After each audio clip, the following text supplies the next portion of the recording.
Welcome back to CONSULTERVATION. We are here with a bonus episode, unintended, unplanned, but inspired and ready to seize the day nonetheless. Back with me this afternoon is Mr. Swick, all the way from Colorado in Denver. How are you, Eric? Very good. It's good to be here.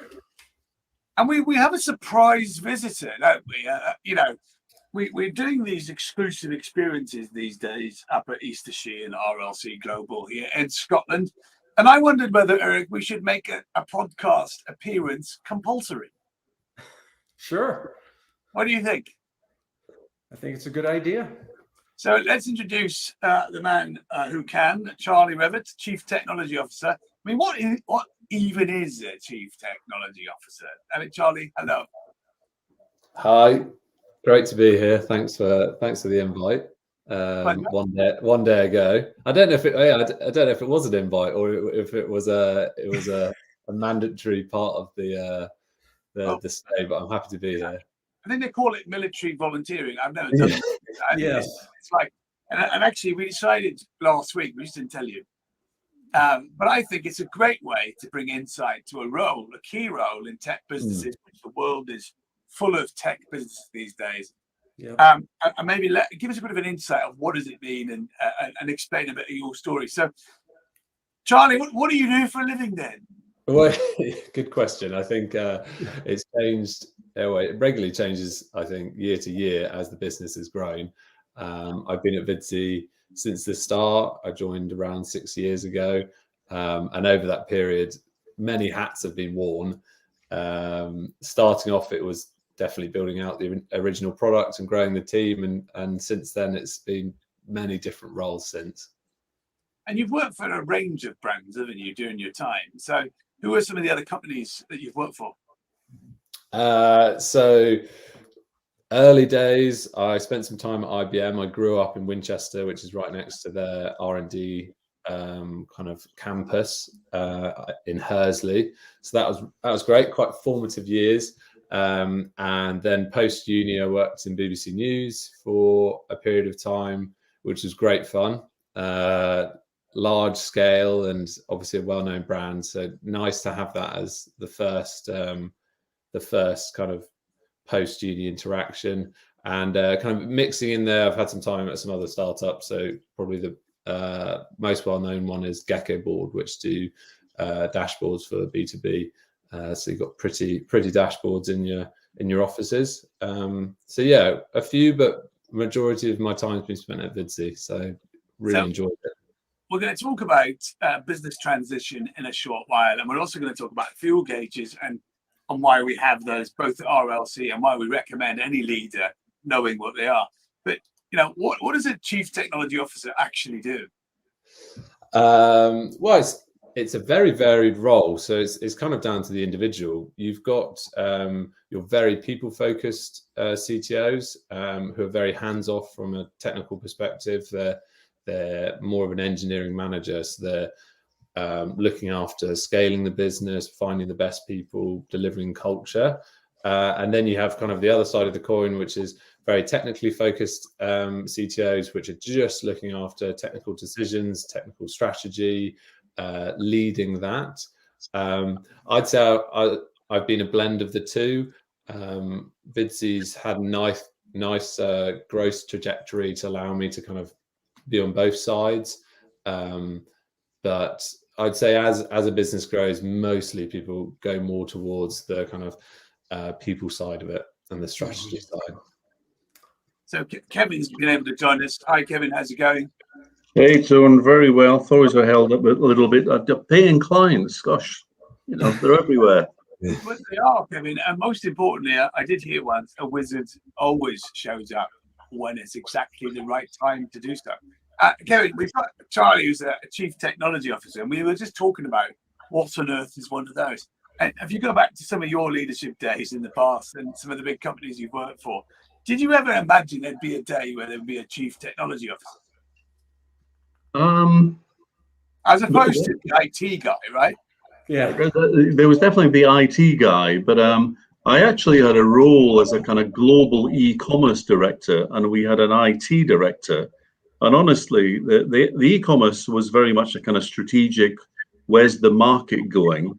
And the IT director was very much into kind of what software shall we have, and shall we replace our IBM with whatever the latest stuff was. And to me, the kind of CTO is kind of takes both of those pictures and has a strategic view of where organizations go, and it's so necessary in such a rapidly changing market. I would agree. And Eric, wasn't it refreshing to hear Charlie tell us just a minute ago that a key part of this role is culture and people? That, as we would say, that old chestnut, right? Yeah, it's interesting that he brought that up, because I can remember my last large corporation I worked for. We made a change while I was there and put someone into that CTO role that really didn't have the technology background and experience. It was really just to provide the leadership to that group, because they were kind of lost and focused inward and not looking at the whole organization. So it was a great transition to bring someone like that into that organization. Charlie, did you always know that you wanted to do this kind of job? I think I had aspirations to not just be a software engineer. So I went to university and did computer science and did the normal track, got a software engineering role out of university.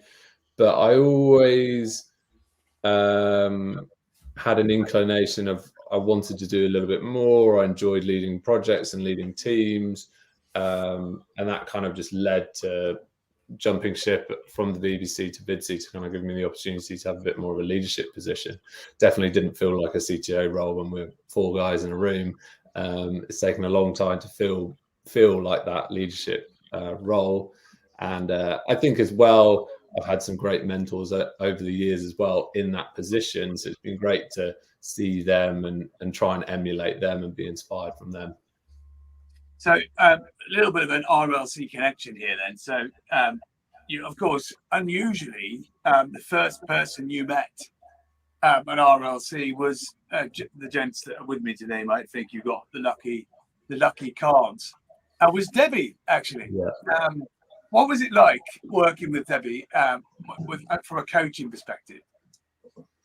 Really eye-opening. I wasn't really sure what to expect, and I also joined the cohort quite late. So there were 12 of us at Vidsy, mostly kind of middle management layer, who did the course, and I was 3 or 4 weeks in, but I was hearing really good things from other people in the business, and yeah, I instantly got on with Debbie. Amazing, just hour each week. Learned a lot, got challenged a lot, which felt really good. Got told to explain myself and stop using such wishy-washy language at times. But yeah, overall, incredible experience. Really enjoyed it. And I guess before we explore fuel gauges together as a group, I mean, how do you currently, or how did you before you came up here, how did you make sure you were fueled as a leader? Thinking kind of pre-COVID, I got a lot of energy from just being in the office and being around the team. I think one thing Vidsy does very well and continues to do is the culture, and whenever we have a group of people from Vidsy together, there's just this energy, and no matter really what we were going through or managing a group of engineers or trying to deliver projects, there was always that kind of refueling from being in the office. Obviously post-COVID, that's been really difficult, transitioning to a whole new world and not having that energy source. Thankfully, we're going back into the office now. We're trialing a different way of working, so more of a kind of optional social. The office is there to socialize and for collaborative work and to meet new colleagues, because we've grown so much during COVID. It's important, I think, to have that opportunity. So yeah, it's nice to have that again and to refuel. Now, gents, we've been looking at the power of fuel gauges as a concept yesterday during a hike. Almost feels the right time to talk about it, but the bit we often forget, or should I say, Kevin, I shouldn't include you in this. I sometimes forget to remind people the reason why we talk about fuel gauges is to work out, A, how do I actually load up my mindset every day? And secondly, why that's important. And going back to when we originally looked at these fuel gauges, I was really curious as to what stops people acting, taking action. What is it that gets in the way? And the fuel gauges provided me the answer to that, why someone won't move when they possibly could move. So let's work through these material fuel gauges together, and let's share with our listeners as a bonus session with Charlie's help today. Maybe Charlie, you can tell us about it, and I'll ask Eric and Kevin to share their views on the fuel gauge in question. Let's have a look at these fuel gauges and what you thought when you heard about them. So we are going to be talking about 3 fuel gauges to our listeners of CONSULTERVATION. Remember, CONSULTERVATION is a podcast where friends of RLC and professionals around the world get together to have conversation. So first of all, what did you think of the fuel gauges when I introduced them to you, Charlie? It was a clear idea. I don't think I got the depth of it until we had the full kind of discussion as we went on the walk. But it's an idea that is quite simply understood, but has more depth than maybe you see immediately. Still, I mean, after 2 days of kind of ruminating on it, still getting things from it and developing it as the days go on. And let's go to Kevin and Eric first then. So Kevin, why do you think fuel gauges of your mindset are vital in business today? Well, I use fuel gauges a lot because I think it's just a very powerful concept. But I think the real key to fuel gauges is to understand that it lets you take a step backwards and kind of reflect on things rather than being involved in the kind of forefront of interference about the current problems, the dramas, the this, the that we're all kind of balancing on a daily basis going forward. Some of them serious, many of them insignificant, but have levels of seriousness that we give them. And fuel tanks, the ability to reflect on how am I going to get my mindset to focus on physical, emotional, and spiritualness of what I'm doing. I think it's that breathing space that you give yourself, your mindset, and your ability to lead. What do you think, Eric? That's really good, Kevin. Yeah, I know. How do I follow up after Kevin? Come on. This guy's, the wizard when it comes to thinking about things. But first of all, I want to say I love what Charlie said about during COVID and not having that energy from the office. I never really thought about that. So many people are out living at home, but they're still able to focus on the physical side, right? You get out and you're exercising, you're doing those kinds of things. But I think the emotional and the spiritual, you probably need some contact with people. What I think about the fuel gauges and how I look at them is, it's important to think about them on a daily basis to see and evaluate where you are, how you're feeling, because you can't affect them unless you know where am I at. I just got back from a yoga class today, and my gauges are like up here right now because it feeds me. It gives me, first of all, there's obviously the physical part of it, but it gives me that opportunity to go inside myself and really focus on other things than what's out in the world. And, I just think it's important to focus on those 3. And to Kevin's point, how it ties to your mindset, because if those are low, your mindset's going to be trash. It's not, you're not going to be effective. And unless you start topping those off, and they don't all have to be up this level, but it's being aware of it is, I think, the most important thing. Do you know what's great with your example, Eric? And one of the things that I use an Oura ring, as many of you know. And right, I came into this morning with a 60-something score on Oura. And if we didn't have a guest here, I would pay full attention to that readiness score, and I'd move into recovery and rest. But nonetheless, that's not where we're at. But I know at some point I'll have to do that come Monday, to pay back into my physical fuel gauge, which is, of course, Charlie, where we're going first. Now, I believe, from what you've told me, of course, that you're very good at the physical one. What kind of physical things do you do? I think I went there in that conversation because For me, it's maybe the most logical one and maybe the most individual one. And that's kind of where my brain goes. Plus, I think over one thing that we touched upon is a kind of the spiritual aspect is something that is still quite new to me. Debbie spent a lot of time within the 12-week course looking at inner values, self-talk, language, that type of thing. So I feel like I'm kind of a year into that, whereas from a physical perspective, I'm 30 odd years into it. But yeah, for me, I love climbing. We don't get much of the outdoor climbing that you get in Colorado, in London, but I'm a bit of a gym rat when it comes to rock climbing and love doing long distance walks as well. So for me, yeah, I like that side of keeping myself fit. It's a real motivation to me. Plus, again, using different tools to understand how best I rest. It's a very scientific approach, whereas I don't think you can have that approach to the other two spheres. And an important question before I come to Kevin and Eric quickly is, if you scored yourself a physical field gauge out of 10, 10 being full, 1 being empty, what would you give yourself?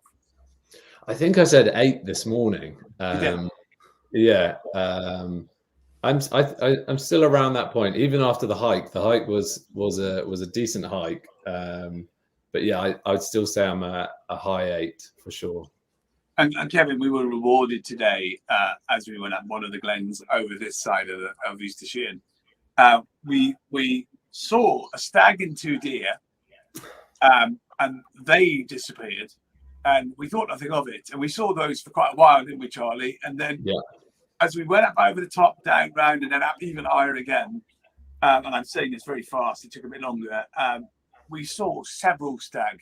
We saw the master stag, and then we saw a herd of them running up the top of the glen and over the top of the mountain, and they were making a racket. There, I don't know, 30, 40 of them, something like that, Charlie, all congregated out of sight. But there was this giant one. It was literally physically dominating and looking down at us. And I run only like 40 meters to get to the next little brae. By the time I got there, he was several hundred meters away. Like, holy crow. But anyway, that's a physical ability of another nature. Ironic use of nature. Yeah. 8's a good score. I think, Eric and Kevin, that leaders miss out rest and recovery. What do you think? I know. Well, firstly, sorry, I thought the Stag and 2 Deer was a local pub. And you know, and I think, Eric, this will resonate with you. You know, if I look back on my corporate life, and Charlie, I started with Ford and Nissan in the UK. The concept of fuel gauges, we just never even, didn't come up on the radar. Spiritually, that no fuel gauge would ever be recognized with regard to that. The physical one was kind of playing squash at lunchtime and going to the pub after work. And the emotional one had to be kept in check. And that was kind of the guidance we were given. And that becomes quite combustible. And the beautiful thing about the fuel gauges concept is it levels things out, and it focuses on what you can achieve with the right mindset, I think. But I am also struck by the fact that, now, Charlie, you wouldn't know this, but I had a couple of back operations last year. I've got a bit of a dodgy knee, so I feel as though my physical fuel tank is often at quite a low ebb, and I have to do other things to try and compensate for that. In a way, I have to top up the other two more quickly, because I used to love going on hikes and dog walks and stuff like that, and I feel pretty shitty limping around as I'm trying to recover from this stuff. So it's and the point I'm making is that it's not a one thing fits all thing. But there are other things that get in the way of topping up some of your fuel tanks, and that's important to consider. And just before you go, just for the Apple streaming service, if you were listening to Kevin there, I think you misinterpreted him. He said he's feeling pretty nifty. Anyway, Eric, sorry. So I love the point that Kevin made about the corporate world, because they really didn't support any of these concepts of fuel gauge. But I always, not knowing what the fuel gauges were, I live by a lot of those things that are in the fuel gauge. So that's what I love about them. It supports my my values and how I was raised and the things that I believe are important. I am an emotional person, and in the corporate world, I showed those emotions. I was a caring person. I always cared about the people that worked for me and always showed that. So I think it's important. And I think in work today, I think it's changing. I'm seeing it change. And if you're not changing, and if you're not focused on these three things, the fuel gauges for your people, you're not going to keep people. They're not going to want to work for you. That style of management just doesn't work anymore. So on the physical side, I had a couple of injuries the last couple of years, a bicycling accident that resulted in a broken collarbone. What I found is there's always a way to work on your physical. I don't care what kind of handicaps or things you have. And to Kevin's point, you just find other ways. I've done a tremendous amount of walking. And a couple of weeks ago, you were telling about your deer story. So I don't know if you know what an elk is, but in Colorado, we have elk, which are twice to probably 4 times the size of a deer. Yeah. My son and I do an annual backpacking trip, and we were up, probably at 12,000 feet elevation above tree line. And all of a sudden, this herd of female elk come prancing along. And we're like, wow, isn't that beautiful? And then all of a sudden, here comes this buck with this huge antler rack, and he's just strutting his stuff, and he's so proud of all these women that he has. But so I have my own experience recently. It was great. Thanks, Eric. So for the next 2 fuel gauges, just in the interest of our show and our episode, Charlie, I want to talk to you about what you think of them, because when we put the physical together, that's 1 fuel tank, and I'm saying fuel tank now, of course, and that's only 1/3 of your mindset potential, right? So with emotional, the one thing I want to talk about with emotional fuel gauge to our listeners is it's a credit and debit system to make it easy to understand. And most of us are really good at making withdrawals, right? Whether it's endurance, struggle, stress, anxiety, family problems, we tend to make withdrawals to cope with those. And most people I know forget to pay in. What do you think of this, Charlie? Yeah, when you were talking about this yesterday, it really resonated with me, because I never think of that in that way. I very much agree. I think emotional intelligence as a leader is incredibly important, and the days of a kind of very strict leadership and strong-willed is over. I think people don't accept it anymore. As you say, it's not something that people will stick around for. So for me, I think caring, having emotional intelligence, actually having a connection with your team is incredibly important.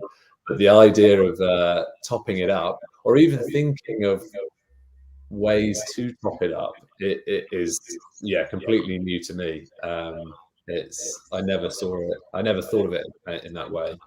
And if you look at the first fuel gauge, there's 5 parts, deducted by 10 if you want to be scientific, or just go with the score that you feel is the right number. It doesn't matter which way you do it. If you look at this one, I almost feel as though the credit and debit is 5 and 5, right? And you almost, to get 10, you've got to balance it a bit. And if you are lucky enough to pay in more than you've got, like putting petrol in your gas tank, ideally the right petrol in your car, of course, then you can balance this out and score better. Nonetheless, though, this is a tricky one. And it's not about whether you explode in the workplace. This is about your own emotional juice. Yeah. What are you doing with it? Because you do need it, right? Yeah. You need it in all kinds of situations. What would you score yourself, Charlie? I can't remember what I said this morning. I still, I think I said I was pretty high, just because, I mean, being here, having a real reconnection with nature and being away from the stresses of work, friends, family, city life. So yeah, again, a high 8 or a 9.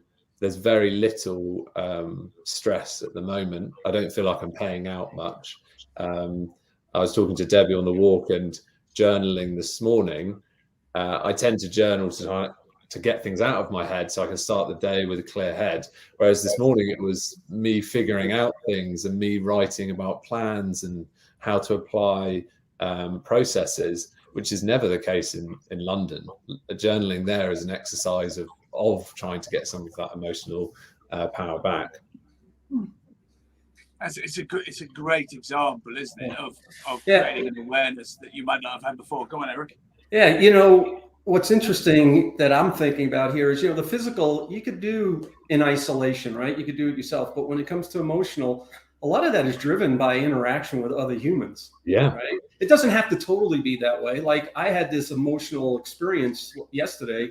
I was driving back. I had some blood work done at my doctor's office. I'm driving back and I see the Rocky Mountain Front Range and I see the snow-capped mountains. I just got this emotional feeling that I have to stop and take a picture of this and share this with my family. We have a WhatsApp group that I posted it on there.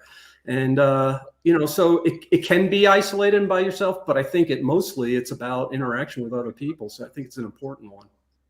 And you can also do it. You can also do it secretly. I remember driving through a Starbucks in Colorado, in Denver, Highlands Ranch area, and ordering my drink, being told that the person in front of me has already paid for it. Now, random acts of kindness, they're quite selfish. I don't know who that person was. And I bet they felt fantastic for doing that thing. Yeah. I hope they do, because I really enjoyed it. Yeah. But it can be private, but it's proactively using skill or technique. And if you're leading a team today, I'd like to let you know something. Going back to a comment from earlier, Charlie. Do you know the bit you said about going around energizing around the office? I think leaders can be a bit lazy when they've got that luxury. And you can get away with not practicing skill and not intentionality. And you can go off instinct and rapport and length of relationship, right? And what your brain has picked up.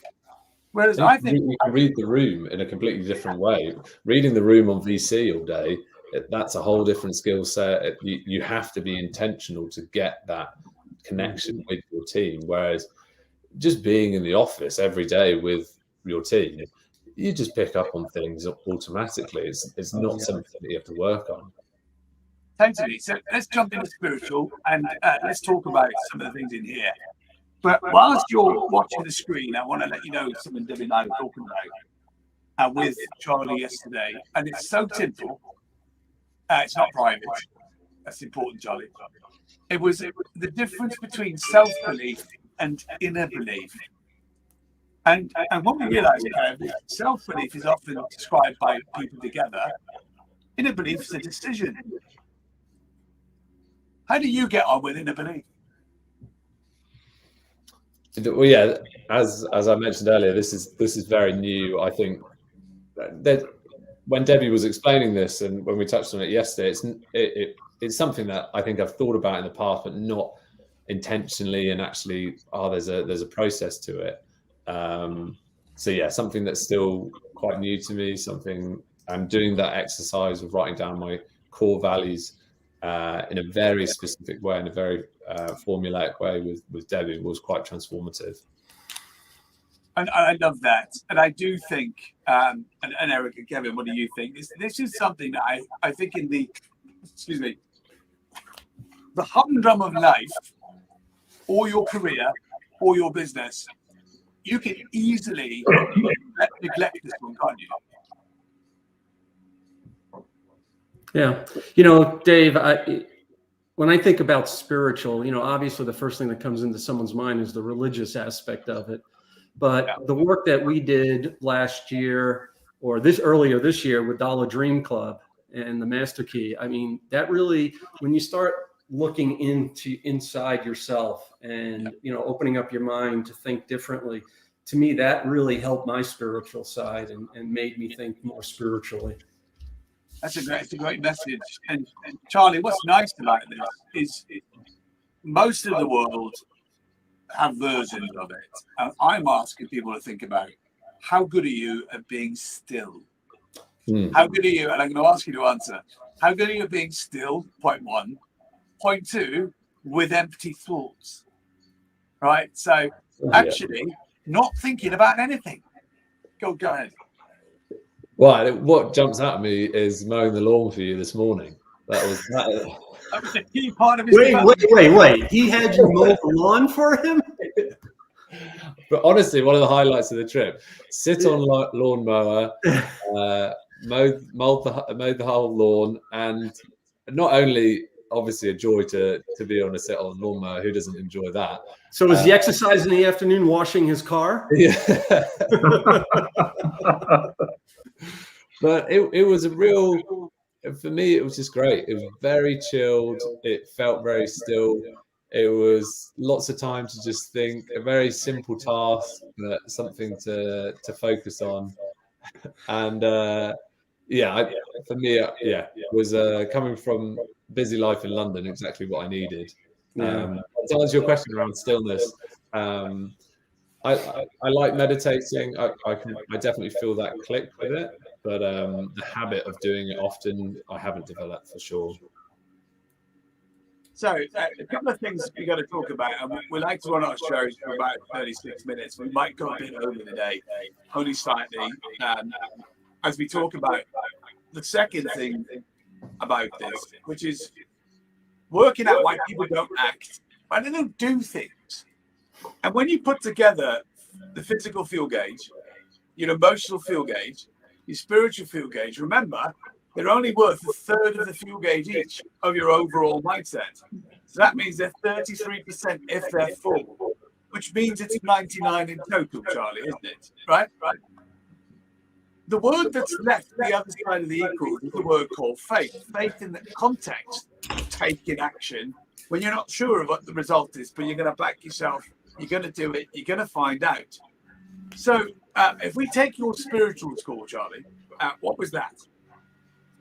I think I said four this morning, so pretty low. Okay, so let's go with easy maths, because maths are obviously Charlie's very fast at maths. So 8 out of 10 is roughly what percentage of 33? 8 times 3.3, what's that? 27? I don't know. Yeah, I'm trying to do this. I think so. I scored 8, 8, and 4, which is 20. So 20 out of 30. So 66% overall. Yeah. So for me, that faith gap is a third when I'm trying to make a decision. Now, if you're listening, that's a massive observation, right? Because what we're saying is, if you fill your fuel gauges up to utopia, I know that's not necessarily realistic, it is achievable at a single moment in time to 99. Any faith decision you make is 1%. If you don't have them managed, focused on in your lens, you're not doing something with them, the gap between whatever they are and 99 is what you're adding to the faith spot. And I love that gap that you talked about, Charlie, because I know loads of people who are similar. They don't realise that they're making their decision bigger due to their lack of self-care. Yeah. Isn't that interesting? Kevin and Eric, what do you think?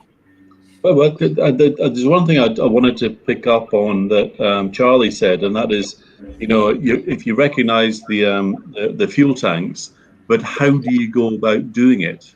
Yeah. What can you and there are many things, but also the fuel tanks cross over. As an example, I was in Yorkshire this morning, and I went to a community cafe for breakfast. And breakfast was like £5 for a full English breakfast.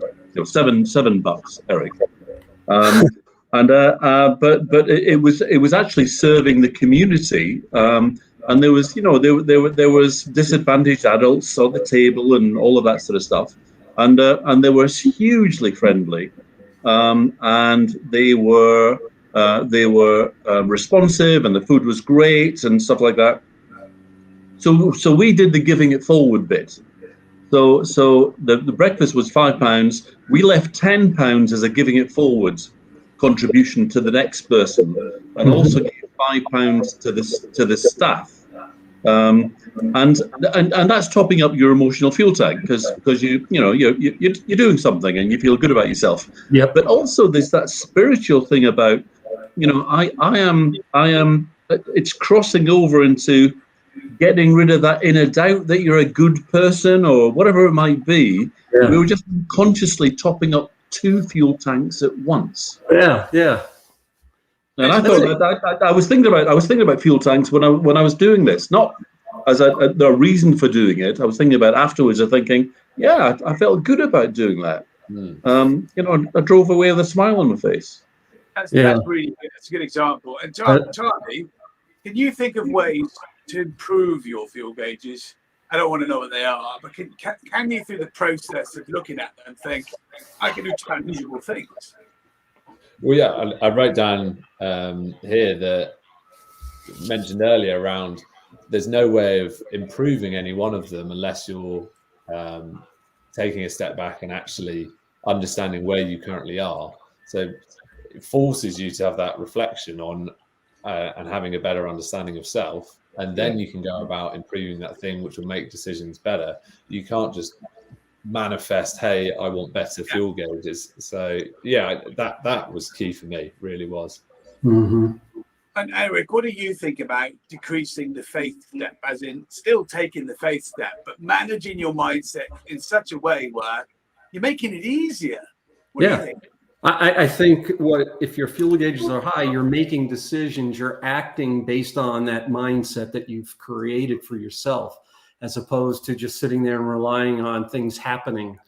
I believe in that.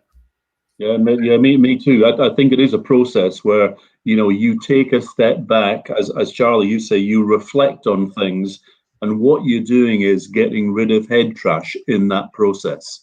You're getting rid of inner doubt. You're solidifying the decisions you're making to be proper ones, and you're moving forward very positively in terms of both your mindset and in what you're doing. Now, just like if you go swimming in a lake on your own, it's probably not a good idea. Everything has an opposite. And I want to remind you that they work exactly the other way too. If you let them go down and you grow that faith step to being gigantic, you may find yourself being stuck, paralyzed, awkward, on a plateau, not knowing what to do. And also people around you, if you're leading a team, will go there as well, making poor decisions, being more disconnected. So we are recommending, of course, that you do the opposite. You pay into them, you manage your fuel gauges, you understand what they can do for you, how they can work, and let's get faith in check so that we can act. Charlie, back to you. Tell me, what's one thing you'd like our listeners to remember about what you're about, and, in any hat you wear? Is there anything you'd like anyone to remember? Like something, I've learned this, and I try my best to always do it. Is there any tip you have that is something that you always do? I think definitely through my time at Vidsy, emotional intelligence and really caring about your team. Obviously, any business is different, and you're in a very fast-paced environment as a startup, but there's always opportunities to have that emotional connection with your team. It makes it so much easier, I think. And that doesn't mean you have to be everyone's friend and you're one of the guys, but just having that deeper connection with your team, I think is key. That's a really great advice. And Kevin and Eric, is there anything you'd like to ask a modern day supersonic chief technology officer before we call it a wrap? I'm just wondering, how do you end up in Scotland? Go ahead. Well, yeah, I think it was a month or so ago that Debbie invited me up. So, but yeah, it's great to be here. Yeah. Eric? I mean, the only question I have is, what other tasks do they have you doing around the house today? Is there painting? Tomorrow we're converting the barn. There you go. No, Charlie, it's been a breath of fresh air talking to you. Who would have thought the chief technology officer would be as engaging and charismatic as you, my friend? Thanks so much for having me. It's honestly been great to be here for the week, but also to be on the show. Lovely. And Eric, thank you for your time once again and supporting CONSULTERVATION, sir. Yes, it was a pleasure. It was a good session.